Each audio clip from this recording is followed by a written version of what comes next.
How do I start my startup? How should I become an entrepreneur? बहुत सारे लोग आकर ये सवाल मुझसे पूछते हैं कि मैं भी बिजनेसमैन बनना चाहता हूँ, मैं भी इंडस्ट्रियलिस्ट बनना चाहता हूँ, कैसे बनूं?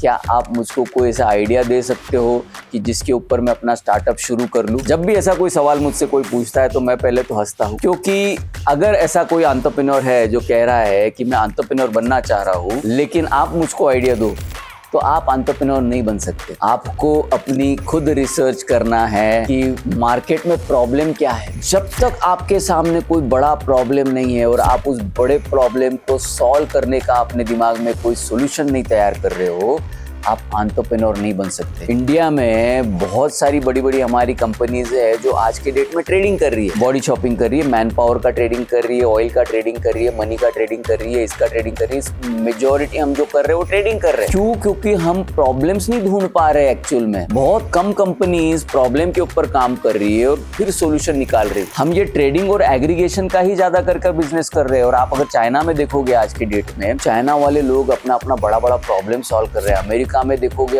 तो अमेरिका में बड़े बड़े प्रॉब्लम सॉल्व किए जा रहे हैं। इस वजह से वो $30 ट्रिलियन इकोनॉमी बन गया, या इस वजह से चाइना जो है इतना बड़ा, हमसे 3 गुना बड़ा इकोनॉमी बन गया। तो क्या हमको प्रॉब्लम ढूंढना है? अगर आप अपनी कोई भी फील्ड में हो, आप अगर टेक्नोलॉजी फील्ड में हो, तो आइडेंटिफाई करो कि बड़े से बड़े एंटरप्राइजेस को प्रॉब्लम क्या हो रही है। उन प्रॉब्लम को आप जोड़ो। अगर 8-10 एंटरप्राइजेस की आप स्टडी कर चुके हैं कि ये कंपनी वो कंपनी, उनमें से कॉमन पॉइंट मेरे को क्या नजर आ रहा है कि ये प्रॉब्लम है। अब इस प्रॉब्लम के ऊपर सोल्यूशन क्या हो सकता है? क्या वो सोल्यूशन मार्केट में अवेलेबल है क्या? मैं कई बार लोगों को गाइड करता हूँ, बोलता हूँ कि देखो ये प्रॉब्लम है, इस प्रॉब्लम के ऊपर सोल्यूशन निकाल। इतना दीवाना होकर भागने लग जाते हैं उस सोल्यूशन के पीछे कि चलो ये सोल्यूशन है, स्टार्टअप बनाएंगे और इस सोल्यूशन को मैं करते करते $1 बिलियन एंटरप्राइज बना लूंगा। नहीं, आपको देखना है कि मार्केट में कॉम्पिटिटर क्या कर रहा है। अगर कॉम्पिटिटर अगर सोल्यूशन बनाए बैठे हैं और बहुत सारे कॉम्पिटिटर अगर सोल्यूशन बनाए बैठे हैं, तो उस चीज के पीछे नहीं पड़ना है। अपना दिमाग फिर आपको किसी और प्रॉब्लम स्टेटमेंट के पीछे डालना है। क्योंकि अगर जिस चीज के अंदर बहुत ज्यादा कंपटीशन ऑलरेडी है,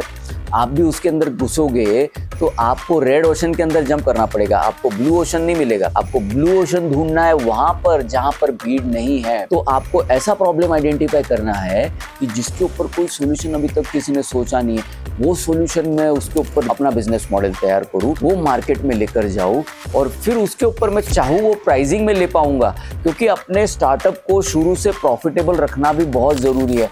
क्योंकि इंडिया में ये लिमिटेशन आपको हमेशा रहेगा कि यहाँ पे ना बैंक आपको जल्दी लोन देगी, ना आपको इन्वेस्टर से जल्दी यहाँ पर इन्वेस्टमेंट मिलेगा। खुद का बिजनेस जो है, मैं अगर 70 रुपए की चीज में अगर बना रहा हूँ तो मैं 100 रुपए में उसको कैसे बेचूं ताकि 30 रुपया मेरा प्रॉफिट निकल पाए। ये इंडिया में करना पड़ेगा। अगर आप अमेरिका में एंटरप्राइज कर रहे होते हैं या चाइना में कर रहे हो तो मैं बोलता कि चलो आप 100 का चीज जो है वो 70 में बेचो, वहां पे पॉसिबल है। यहाँ पर नहीं पॉसिबल है। यहाँ पे स्टार्टअप को जल्दी इन्वेस्टमेंट नहीं दी जाती है। इसलिए अच्छा स्टार्टअप इंडिया में चालू करना है तो प्रॉफिटेबल ब्लू ओशन स्ट्रेटेजी लेके आओ। ब्लू ओशन स्ट्रेटेजी के बारे में पढ़ो जरा सा, और ब्लू ओशन स्ट्रेटेजी लेके आओगे ऑटोमेटिकली बिजनेस जो है चल पड़ेगा। आपको शॉक्स नहीं लगेंगे। अगर लग रहा है कि मेरा ब्लू ओशन नहीं है, मेरा रेड ओशन है, इसके अंदर बहुत कंपटीशन, नहीं करना है, दिमाग नहीं डालना है। लोग आके मेरे साथ में डिबेट करते हैं। कई सारे डॉक्टर मेरे पास में आते हैं और बोलते हैं कि हम ऐसा ऐसा पोर्टल बनाना चाहते हैं। मैं उनको बोलता हूँ कि सर प्रैक्टो ऑलरेडी ऐसा कर रहा है, आप जो बोल रहे हो प्रैक्टो है और कुछ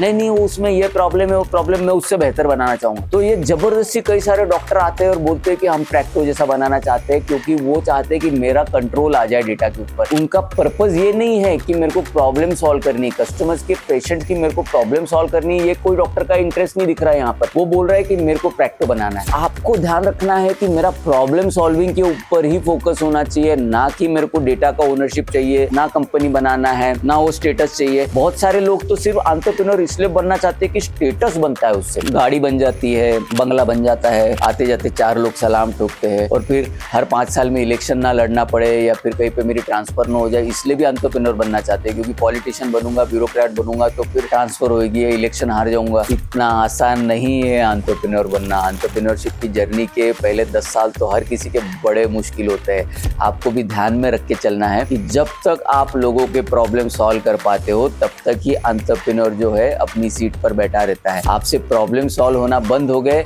आपकी एंटरप्रेन्योरशिप की जर्नी खत्म हो जाती है और वहां से आगे फिर बहुत चैलेंजेस आती है आपको। तो ये ध्यान में रखते हुए कि मेरे कस्टमर के क्या प्रॉब्लम्स है, मैं कैसे सॉल्व करता रहूं लगातार मेरे कस्टमर के प्रॉब्लम, हर नई प्रॉब्लम जो आती जाए वो हर नई प्रॉब्लम में सॉल्व करते चले जाओ, तभी जाके अच्छे एंटरप्रेन्योर बन पाएंगे। और अगर अच्छे एंटरप्रेन्योर बनेंगे तो जो ये इंडिया का जो ड्रीम है, $30 ट्रिलियन इकोनॉमी बनना चाहते हैं बाय 2047, अगले 23 साल हाथ में बचे हमारे ये अचीव करने के लिए। तो आज जहाँ पर है वहां से 6 गुना 7 गुना अगर हमको ग्रोथ करनी है, तो इसके लिए अच्छे एंटरप्रेन्योर जो प्रॉब्लम सॉल्विंग कैपेसिटी अपने अंदर लेकर आए, अपनी टीम ऐसी बनाए जो प्रॉब्लम सॉल्व करे, ये एंटरप्रेन्योर मिलकर ही इंडिया को लेकर जाएंगे $30 ट्रिलियन इकोनॉमी तक। आप सबको बहुत बहुत बधाई हो इस जर्नी में शामिल होने के लिए। एक अच्छे एंटरप्रेन्योर आप सब बने, ये मैं उम्मीद रखता हूँ और आपको मैं धन्यवाद दूंगा मेरे इस वीडियो को देखने के लिए। Thank you.